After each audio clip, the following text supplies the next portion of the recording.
একটি অভিযোগের অনুসন্ধান শেষ করতে ২০ বছরও লেগেছে। আবার দীর্ঘ অনুসন্ধানে অভিযোগ প্রমাণের পরও দায়মুক্তি দেওয়া হয়েছে, এমন নজিরও আছে দুর্নীতি দমন কমিশনে।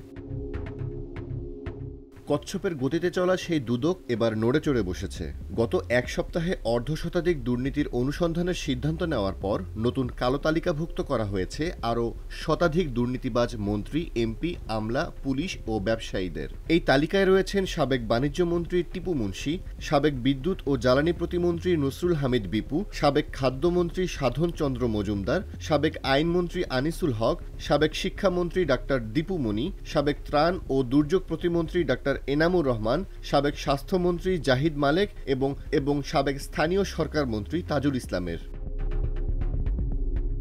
এছাড়াও নাম রয়েছে জুনায়েদ আহমেদ পলক, সাবেক শিক্ষামন্ত্রী মুহিবুল হাসান চৌধুরী, নৌপরিবহন প্রতিমন্ত্রী খালিদ মাহমুদ চৌধুরী, গোলাম দস্তকির গাজী, জাহিদ আহসান রাসেল, নুরুল মজিদ মাহমুদ হুমায়ুন, শাহজাহান খান, হাসান মাহমুদ, কামরুল ইসলাম ও হাসানুল হক ইনু।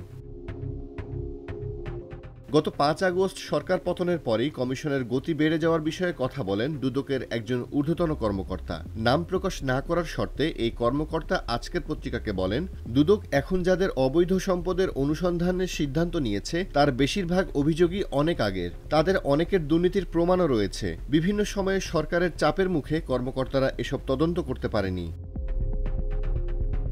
দ্বাদশ জাতীয় সংসদ নির্বাচনে অংশ নেওয়া প্রার্থীদের উৎস বহির্ভূত সম্পদ অন্তত ১৫০ সাবেক সংসদ সদস্য ও মন্ত্রীর নাম আলোচনায় আসলেও দুদক চেয়ারম্যান মোহাম্মদ মঈনুদ্দিন আবদুল্লাহ দৃশ্যত কোনো ব্যবস্থা না নিয়ে অন্তত ১ ডজন এমপিকে দিয়েছিলেন ক্লিন সার্টিফিকেট।